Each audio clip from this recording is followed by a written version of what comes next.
A capillary tube is defined as a tubular structure whose length is much larger than its radius of its bore. So L is much larger than R to the extent that several effects born out of its radius can be neglected.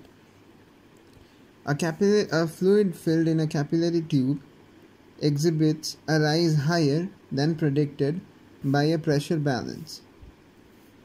In case of a capillary, the pressure at point P at the benthos of this trough equals the pressure outside, but the fluid exceeds beyond this point at which the pressure is equal to the atmospheric pressure.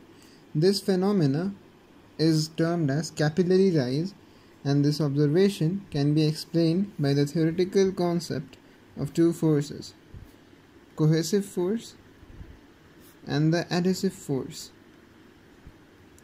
The phenomena is born of the subtle interplay of these two forces, the cohesive force and the adhesive force. Consider the fluid at a molecular level. The fluid molecules lie adjacent to each other and exert an attractive force that binds them together. The extent of this cohesion, or the binding effect of similar molecules together, and the binding effect of similar neighboring molecules together of a like material, varies from material to material and is a characteristic property of a substance. There is another force acting on it. Consider the glass molecule of the capillary wall. The glass molecule of the capillary wall also exerts an attractive forces on the neighboring fluid molecules that flank it. This force is called the adhesive force.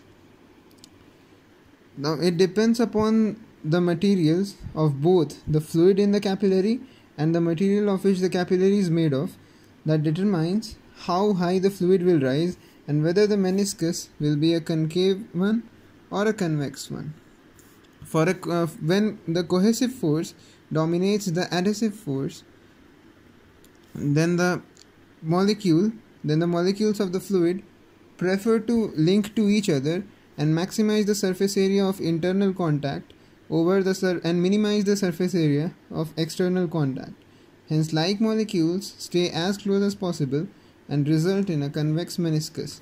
Notice that the fluid molecules tend to stay as far away from unlike material, that is glass molecules, as far away as possible. And for a fluid in which the adhesive force, or the attraction to unlike material molecules, dominates the attractive forces within like particles of the same material, in those cases, for those materials, the meniscus observed is a concave one.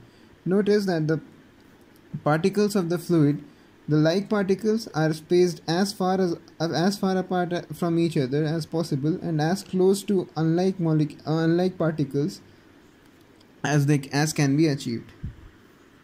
The interplay of the cohesive and adhesive force leads to capillary action that is responsible for various real-world phenomena, perhaps the most important of them being the rise of water via the tissue called xylem in tall trees